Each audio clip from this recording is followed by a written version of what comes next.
لقب پانے والا، مرادے غریبوں کی برلانے والا، مصیبت میں غیروں کے کام آنے والا۔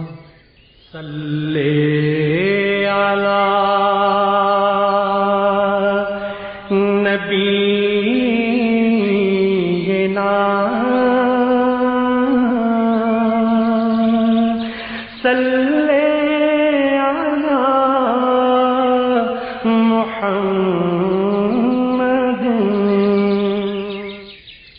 ظہور قدسی، صبح سعادت۔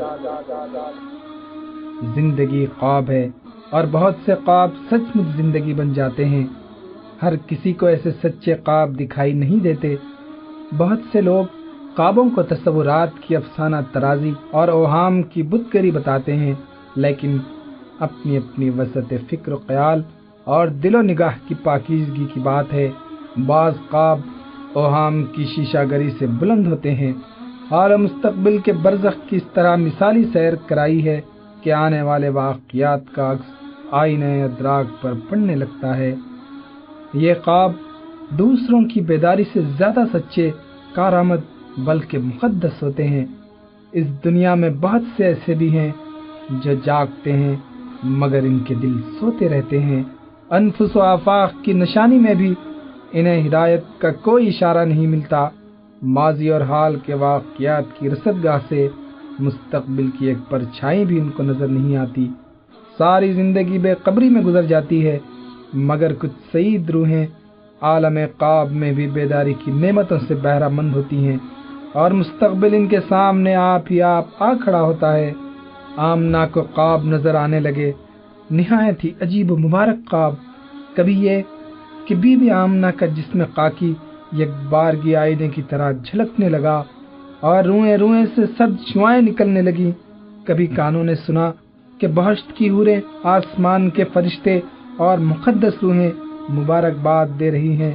کبھی سوتے میں ایسا محسوس کیا کہ وہ اپنے نورانی اور شفاف جسم کے ساتھ بلندی پر ہے۔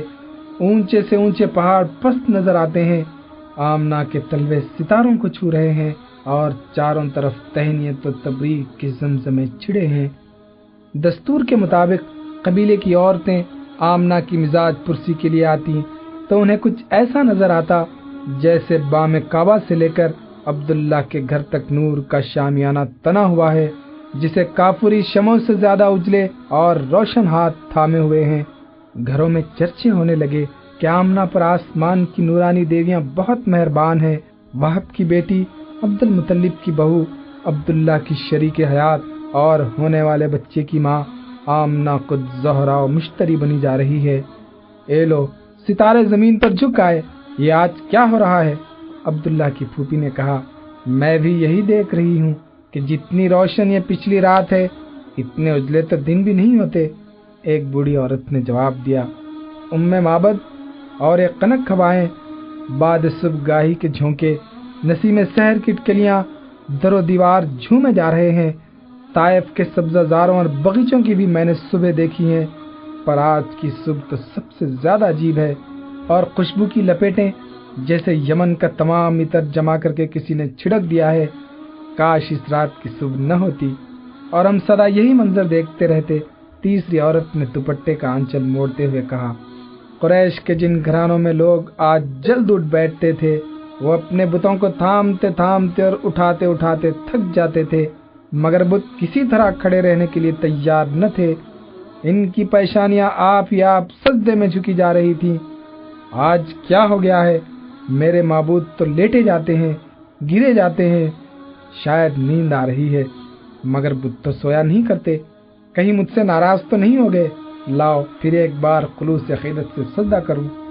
بوڑھے قریشی نے بت کو دیوار کے سہارے کھڑا کر کے سجدہ کیا، اور پھر جو سر اٹھایا تو بت کا ماتھا بھی خاک پر رکھا تھا۔ اتنے میں ایک عورت دوڑتی ہوئی آئی اور بوڑھے کا ہاتھ تھام کر بولی، میرے ساتھ چل کر دیکھو، فریسہ کا معبود، زہیر کا حاجت روا، قبیس کا بت اور خود میرا خدا سب کے سب خاک پر پیشانی کے بل گر پڑے ہیں۔ اس پر بوڑھے عرب نے عورت کا ہاتھ جھٹک کر جواب دیا، میں خود اس پریشانی میں مبتلا ہوں، میرے معبود کو نہیں دیکھ رہی؟ خاک پر سر رکھا ہے۔ تم اپنے معبودوں کو سنبھالو، میں اپنے خدا کو تھامتا ہوں۔ یہاں عبد المطلب کے گھر میں آمنہ پر سرور آمیز غنودگی سی طاری تھی۔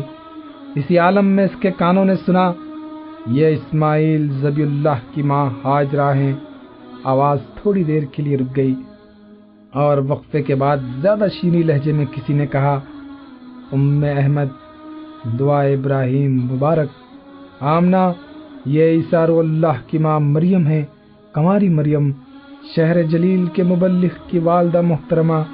پھر دوسری آواز، ام محمد، نوید مسیحا مبارک۔ ابھی دن رات ملے جلے تھے، اس لیے کہ دونوں کی تقدیروں کو ایک ساتھ چمکنا تھا۔ سپیدی سحر نمودار ہو ہی رہا تھا، ہنچوں کی نازک پتیوں پر شبنم کے موتی ڈھلک رہے تھے۔ سرو شمشاد نے پھولوں کی مہک پا کر انگڑائی لی، طائرہ نے خوشنوا کی چہکاروں سے تمام فضا نغمہ زار بن گئی۔ جنت آج سچ مچ زمین پر اتر آئی تھی۔ منا کی وادی، مروہ کے سنگریزے، قبیس کی چوٹیاں اور عرفات کا میدان نور کی جھلکیوں میں جم جم کر رہا تھا۔ ستارے جھلملا رہے تھے، کلیاں چٹک رہی تھیں اور پھول مہک ہی رہے تھے کہ اتنے میں گھر کی عورتیں خوشی سے بےتاب ہو کر پکاری، کوئی عبد المطلب کو جا کر مبارکباد دو۔ عبد المطلب اس مژدے کو سنتے ہی تیزی کے ساتھ آئے، خوشی کے مارے پاؤں بہکے سے پڑ رہے تھے۔ عبد المطلب کے رخساروں کی جھریوں میں مسلط جھلمل کر رہی تھی۔ آمنہ نے فرط غیرت سے چادر منہ پر ڈال لی۔ عبد المطلب نے پوتے کو دیکھا، پیشانی کو چوما، ان کی آنکھوں میں بجلیاں سی چمک رہی تھیں۔ سید القریش، اتنا نورانی چہرہ آپ نے آج تک دیکھا نہ ہوگا۔ عورتوں نے ایک زبان ہو کر کہا، لا ریب، نہ صرف میں نے، شاید دنیا میں کسی آنکھ نے ایسے جلوے نہ دیکھے ہوں۔ چاند، سورج، کہکشاں، قوس قزح، پھول غنچے، حیران ہوں کہ کس چیز سے اس نونہال کے چہرے کو تشبیہ دوں۔ اس کے حسن و جمال کے سامنے تو یہ سب پھیکے اور بے رنگ ہیں، اور یہ باتیں مجھ سے محبت نہیں کہلوا رہی ہے، یہ حقیقت ہے جو عبد المطلب کی زبان سے آپ بول رہی ہے۔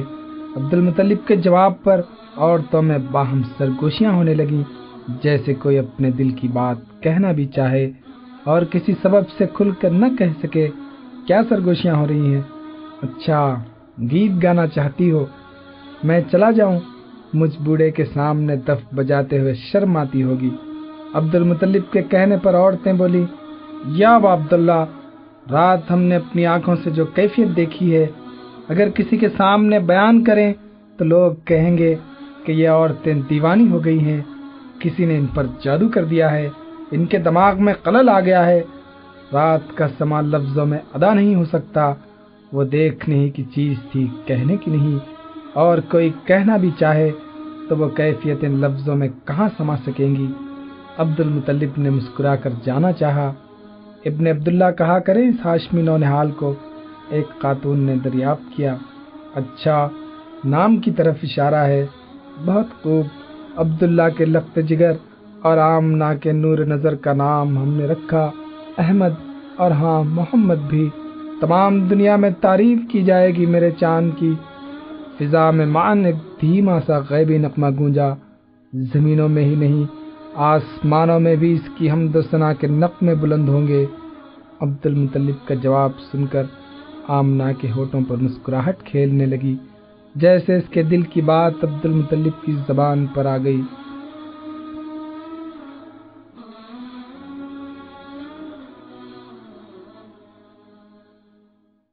صلی علی نبینا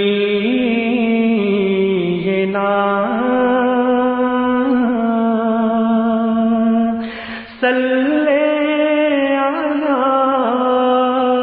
محمد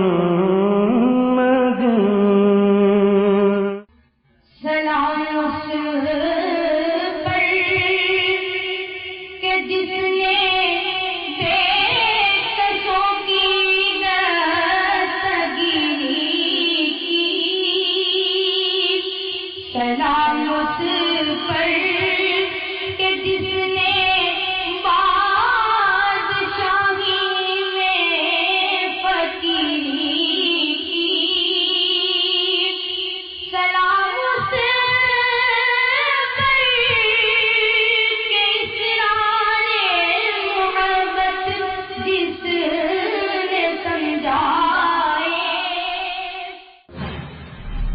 پیشکش رہبر ٹی وی